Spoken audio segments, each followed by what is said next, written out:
अस्सलाम वालेकुम, जय हिंद, जय महाराष्ट्र। मेरे भाइयों, आज हम कुनाड़े कोचिंग क्लास के सामने आए वाले हैं। जिस तरीके से यहाँ पर अनाधिकृत बांधकाम ये कोचिंग क्लास वाले ने किया था और इस पर जो है माझा महाराष्ट्र ने बातमी लगाने के बाद माझा महाराष्ट्र का ये बातमी का दनका है। जो महानगर पालिका के कर्मचारी अधिकारी यहाँ पर वो अतिक्रमण तोड़ने के लिए आए थे, मगर वो वापस चले गए, ऐसी भी चर्चा है। और उनका कहना है महानगर पालिका के अधिकारियों का कि ये सुप्रीम कोर्ट के गाइडलाइन के हिसाब से इन्हें कोचिंग क्लास वाले को मौका देना चाहिए।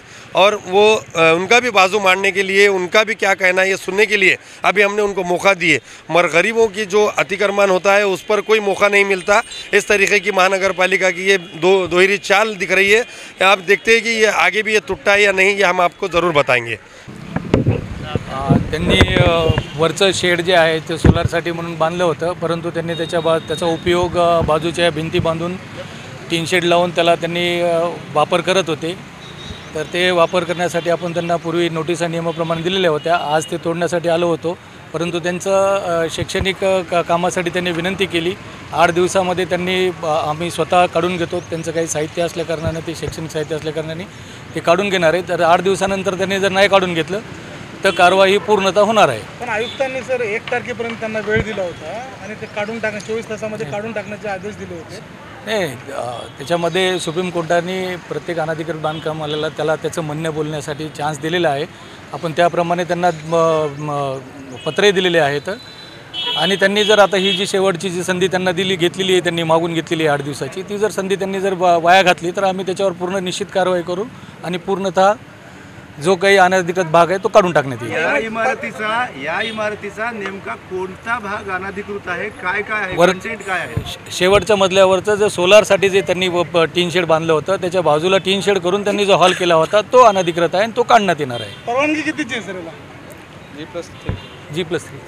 मग आता बांधकाम किती? G+3 वरचं टीन शेड आहे। टीन शेडवर सोलार वापरला त्यांनी। हे कोणाच्या मालकीचं आहे? हे कोणाळे म्हणून आहेत, त्यांच्या मालकीचं आहे, व्यंकट कोणाळे यांच्या मालकीचं। याच्या व्यतिरिक्त अजूनही काही इथं अवैध बांधकाम आहे, ज्यांना पार्किंग नाही, त्यांच्यावर कारवाई होणार का तुमची? आपण नियमानुसार त्याचा विचार करण्यात येईल। शिवाजीनगरला अनेक मॉल आहे मोठमोठे, त्याच्यावर लोकांना त्रास होतो। त्यानुसार वरिष्ठांशी सल्ला मसलत करून आपण त्यावर देखील कारवाई करू। सर, प्रिंटिंग प्रेसच्या नावाने जागेची नोंद झालेली असताना मग ही कमर्शियल तो अनधिकृत नाही आहे का पूर्ण बिल्डिंग? नाही, तो माझा विषय नाही आहे। जिस तरीके से यहाँ पर अवैध बांधकाम जो कुनाड़े कोचिंग क्लास का हुआ था उस पर आज महानगर पालिका हथौड़ा चलाने आई थी, मगर उसके बाद भी वहाँ पर पत्रकारों को जाने से मना किया गया। इस तरीके का महानगर पालिका का और ये कोचिंग क्लासेस वाले का आँख में चोली का मामला चल रहा है। इस तरह यहाँ पर कोई कार्रवाई नहीं हुई, सिर्फ जो है अधिकारी यहाँ पर आए। मगर यही कार्रवाई बराबर आपको देखने मिलेगी कि अगर कोई गरीब के जेसीबी चल जाता है दुकानों पे, गाड़ों पे, मटकों पे, इस पर बड़े आसानी से इसे जेसीबी चलाया जाता है। मगर यहाँ पर कोई जेसीबी हथौड़ा नहीं चला अभी तक। और कोई पत्रकार यहाँ पूछने के बाद भी अधिकारी ने किस तरीके से उड़वाउड़ी के उत्तर दिया, जो गोल घुमाने की बात की गई। जिस तरीके से ये कोचिंग क्लास वाले के जो अनधिकृत बांधकाम था वो तोड़ने से अभी रोका गया है। महानगर पालिका के कर्मचारी वापस गए और कुछ ही दिनों में जो है इसके ये तोड़ते हैं या साठगांठ होती है, ये हम आपको ज़रूर बताएंगे। जिस तरीके से माझा महाराष्ट्र की बातमी का ये दनका है, जो माझा महाराष्ट्र में बातमी होने के बाद एक अधिकारियों को, कर्मचारियों को यहाँ पर नींद खुली। देखते हैं कि इसके बाद ये कार्रवाई होती है या नहीं, ये हम आपको ज़रूर बताएंगे।